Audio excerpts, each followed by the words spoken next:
King Darius, the Persian monarch who ruled with an iron fist and a curious heart. His reign was marked by conquests, intrigues, and a surprising encounter with the God of the Hebrews. But what drove this king to make the decisions he did? And how did his choices shape the fate of empires and the course of history? Join me as we delve into the fascinating story of King Darius, a tale of power, politics, and the pursuit of truth. Don't miss this captivating journey into the ancient world. Subscribe now, hit the notification bell, and share this video with someone who loves history, mystery, and the pursuit of wisdom. Biblical kings can be confusing. King Darius in the Bible is no different. As in other royal lines, ancient Mesopotamian kings often bore the names of previous kings or went by a similar name. For instance, keeping track of all the Herods in the New Testament can be a lot of work. Kings also may have been known by different names in different territories. There was no Israelite king named Darius, but there were at least two kings named Darius in the Old Testament who impacted the Jews. One king, Darius, reigned briefly in Babylon and had a memorable impact on the great prophet Daniel. The other king, Darius, reigned under Cyrus, the great Persian king who allowed the Jewish people to return to the Promised Land after their exile. The first king Darius mentioned in the Bible, King Darius I or Darius the Great, is found in Ezra 4. The passage explains how the Jews faced opposition as they rebuilt Jerusalem. The opposition worked to frustrate their counsel all the days of Cyrus, king of Persia, even until the reign of Darius, king of Persia. However, there were several kings with the name Darius. The first king Darius chronologically was Darius the Mede, mentioned in the book of Daniel. Both kings are recorded as having some rule over the Jews during the dispersion or exile. Following generations of the repeated cycle of obedience followed by sin and idolatry followed by suffering, then repentance, then obedience again, God took the action he'd warned through the prophets that he would take. He allowed Israel to be defeated by her enemies, the Babylonians. The Babylonians emptied Israel and dispersed the Jews throughout their territory, with various kings either enforcing their assimilation or allowing the limited practice of their faith. The Medo-Persians defeated the Babylonians. During the Persian Empire, King Cyrus permitted a remnant of Jews to return to Israel.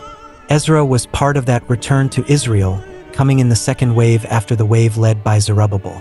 Daniel was a teen taken into Babylon when King Nebuchadnezzar defeated Israel. Daniel demonstrated great wisdom and served as counsel to the king.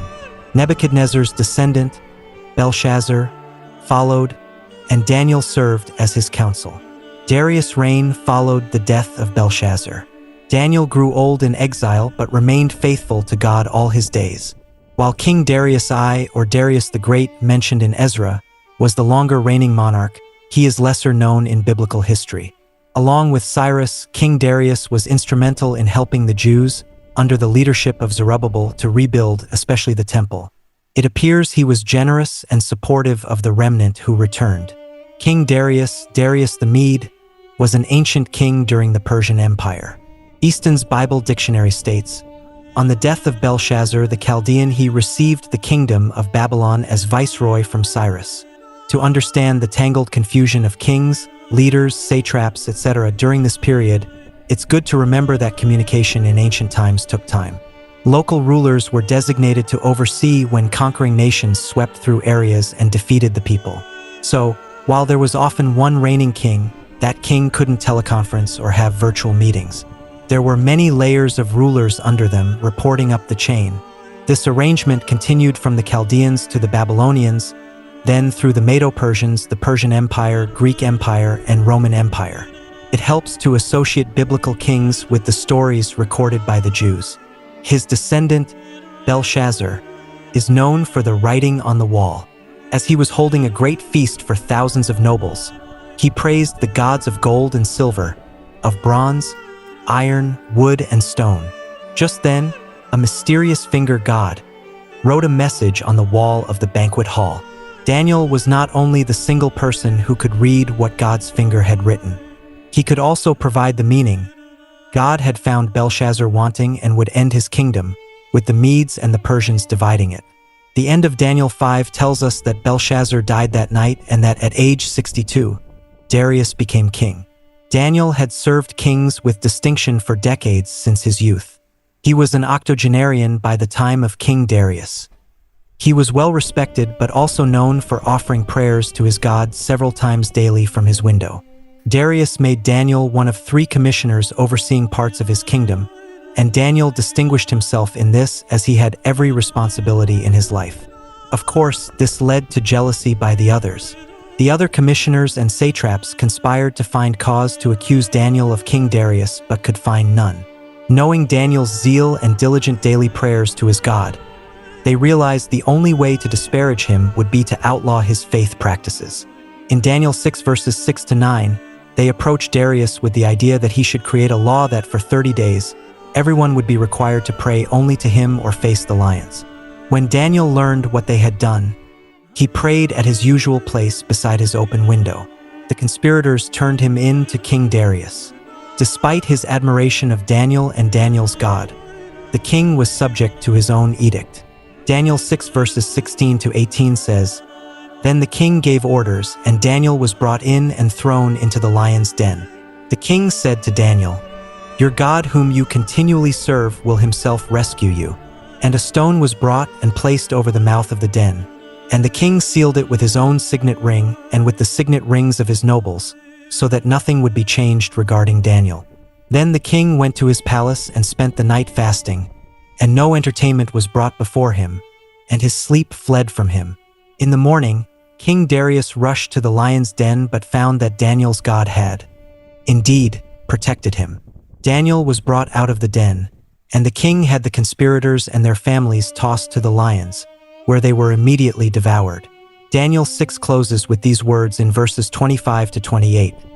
Then Darius the king wrote to all the peoples, nations, and populations of all languages who were living in all the land, "May your peace be great. I issue a decree that in all the realm of my kingdom people are to tremble and fear before the God of Daniel. For he is the living God and enduring forever, and his kingdom is one which will not be destroyed, and his dominion will be forever. He rescues, saves, and performs signs and miracles, in heaven and on earth. He who has also rescued Daniel from the power of the lions." So this Daniel enjoyed success in the reign of Darius, and in the reign of Cyrus the Persian. This King Darius served only 2 years, 538 to 536 BC, but what an impact on biblical history. Some historians consider King Darius of the Daniel story a literary figure, not a historical king. Others, however, identify him as Astyages, mentioned by Greek historians. Still others await archaeological discoveries verifying the biblical text, as has happened with countless other biblical references once thought to be literary devices. What is interesting about all the kings who were originally enemies of Israel is that Israel has survived their kingdoms. Many times, conquerors, dictators, and kings have sought to destroy the Jewish people only to find themselves footnotes in history while Israel thrives to this day. It's a lesson to any of us who seek to build our own kingdoms apart from God that we're wise to seek God's kingdom first. That is the only kingdom promising eternal rewards.